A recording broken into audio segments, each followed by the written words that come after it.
এক গ্রামে ছিল এক নিষ্ঠাবান ব্রাহ্মণ। ব্রাহ্মণের না ছিল সংসার আর না ছিল কোনো পিছুটান।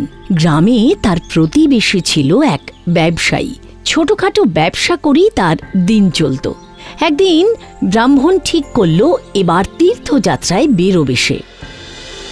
এবার পাঁচি দেখে তীর্থযাত্রার সঠিক সময় বুঝে বেরিয়ে পড়লেই হবে। কিন্তু তবু যেন মনটা কেমন খচখচ করছে।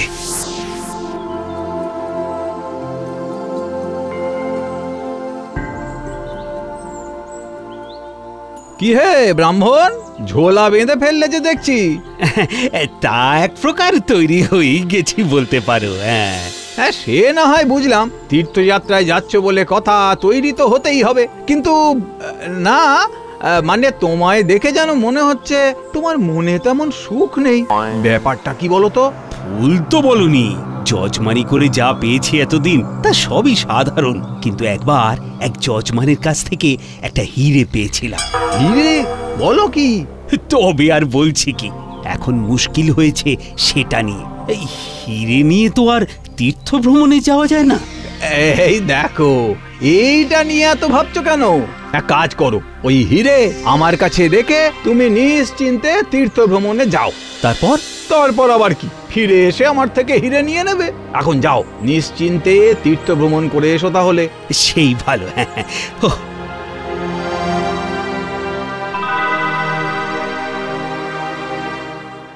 ব্রাহ্মণ তীর্থ ভ্রমণ করতে থাকে আর দেখতে দেখতে 8 বছর কেটে যায়। 8 বছর পর ব্রাহ্মণ গ্রামে ফিরতে উদ্যোগী হয়। ওদিকে তার প্রতিবেশী সেই ব্যবসায়ীও বেশ ফুলে ফেপে উঠেছে ততদিনে। না না না না না না, আমি আমার 100 বস্তা মাল বুঝে নেব, নগদে কারবার করি, কম বেশি বরদাস্ত করব না। ওহ, এই কাজের সময় আবার এই বৃদ্ধ ব্রাহ্মণ এখানে কি করছে? কি চাই এখন? তুমি বোধহয় আমাকে ঠিক চিনতে পারছো না। আমি তোমার এক সময়ের প্রতিবেশী ছিলাম। আমার প্রতিবেশী? হ্যাঁ, একটু ভালো করে দেখো আমায়। সেই কবে তীর্থযাত্রায় বেরিয়ে পড়েছিলাম। কি চিনতে পারছো তো এবার? ও হ্যাঁ, এইবারে চিনতে পারছি। তা এত কিছুর মধ্যে আমার হীরের কথাটা মনে আছে তো তোমার? হিরে? কোন হীরের কথা বলছো বলো তো? সে কি, এটাও ভুলে গেলে? ওই যে, আরে যাওয়ার আগে তোমায় যে একটা হিরে রাখতে দিলাম। এই না বাবু, কসমিন কালেও তুমি তোমার কোনো হিরে আমার কাছে রাখোনি। এখন ফিরে এসে গল্প বানিও না বাবা। না না না না, এই যে দেখি হয় কে নয় করে দিচ্ছে। না, একে এবার মহারাজের কাছেই নিয়ে যেতে হবে, উনি এর বিচার করতে পারবেন।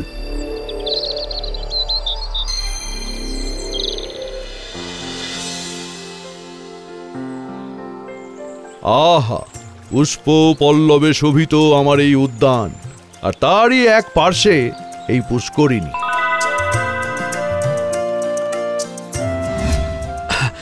অপরাধ নেবেন না মহারাজ, কিন্তু এদিকে যে বড় গন্ডগোলের কারবার। এ কি, তোমরা কারা? আমি একজন নিষ্ঠাবান ব্রাহ্মণ মহারাজ, আর ইনি আমার এক সময়ের প্রতিবেশী। আমার আরো পরিচয় আছে মহারাজ, আমি একজন সম্ভ্রান্ত ব্যবসায়ী। সে না হয় বুঝলাম, কিন্তু এখন এই স্থানে তোমাদের কি প্রয়োজন?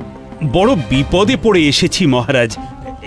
এই ব্যবসায়ী আমার একটা হিরে ফেরত দিচ্ছে না। সে কি? এটা মিথ্যা কথা মহারাজ।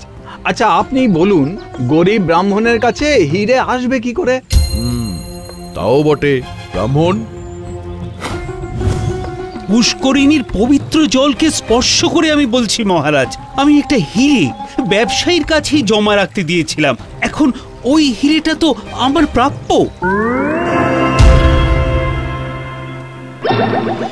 হলো তো, মিথ্যে কথা বলাতে সব জল শুকিয়ে গেল।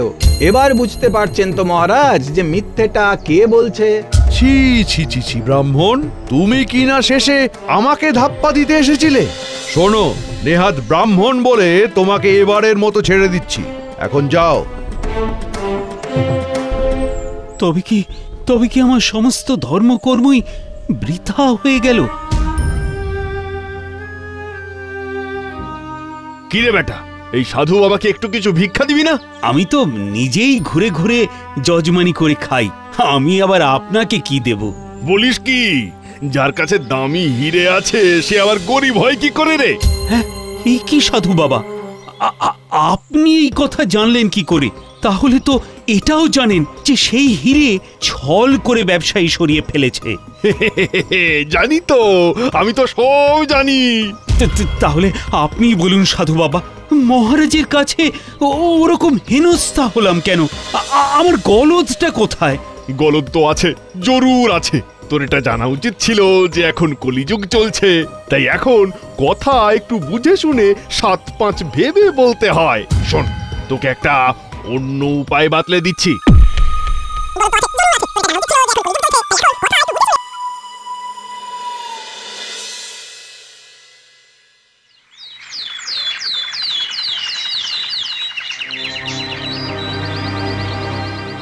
এ কি, আবার এসেছো তুমি? এবারে আবার কি চাই? তেমন কিছু না, তবে বলছিলাম কি, আর একবার যে মহারাজের কাছে যেতে হবে। অত অপমানেও তোমার শিক্ষা হয়নি দেখছি। কি আর করি, আমার হিরে ফেরত না পেলে যে আমিও শান্তি পাচ্ছি না। বেশ, এত করে যখন নিজের পায়ে নিজেই কুড়ুল মারতে চাইছো, তখন আর একবার না হয় যাবো মহারাজের কাছে। তবে খেয়াল থাকে যেন এই শেষবার। বেশ বেশ, তাই না হয় হোক, এবারটা তো চলো আগে। হ্যাঁ, যাবো তো বটেই। মনে মনে আমারও বেশ মজাই লাগছে। আবার মহারাজকে তুমি গাল গল্প শোনাবে, তাতে করে মহারাজ খাপ্পা হবেন। হ্যাঁ, আর তারপর তোমাকে সোজা হাজতে ভরবেন। আমাকে আর রোজ রোজ এই ঝামেলা পোহাতে হবে না। চলো চলো, আজই এই সমস্ত ঝামেলা মিটিয়ে আসি গিয়ে।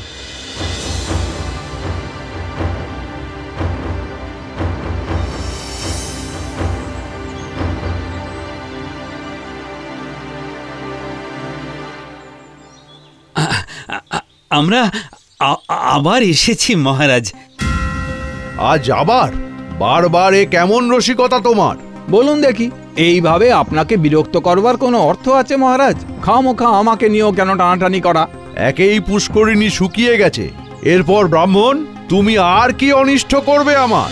অপরাধ মার্জনা করবেন মহারাজ, তবে আগের দিন আমি এক মস্ত ভুল করেছি, আজ সেই ভুলই সংশোধন করতে চাই।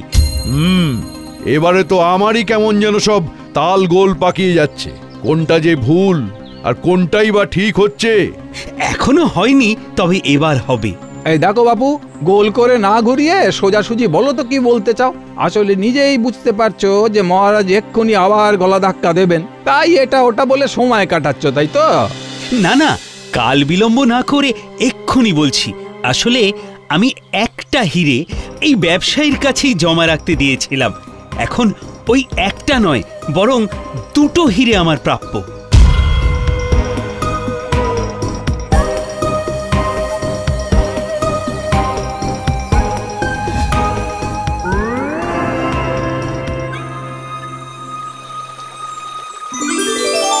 এই সেরেছে, এটা আবার কি হলো?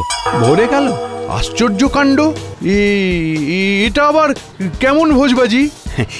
এবার আমার কথায় বিশ্বাস হলো তো মহারাজ?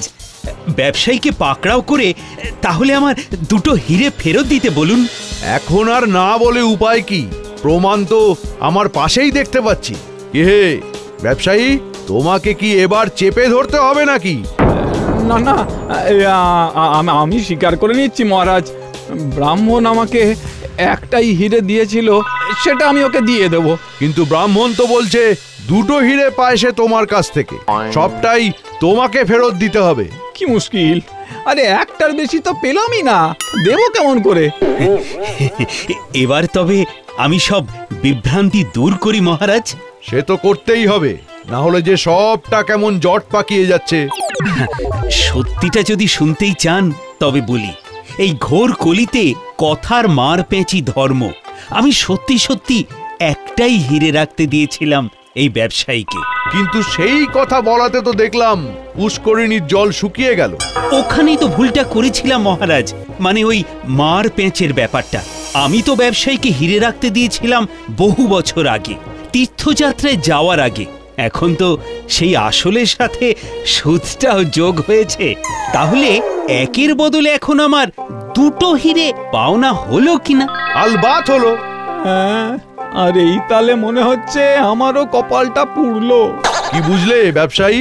এক্ষুনি যদি মানে ব্রাহ্মণের দুটো হিরে ফেরত না দাও, তবে কিন্তু সোজা কারাগারে পাঠাবো। তখন চোখে কানে আর কিচ্ছু দেখতে পাবে না। এই, কে আছো? একে নিয়ে যাও তো। তাই বললে হয়? কালে কালে দেখার এখন কত কি বাকি, কারণ এই তো সবে কলি।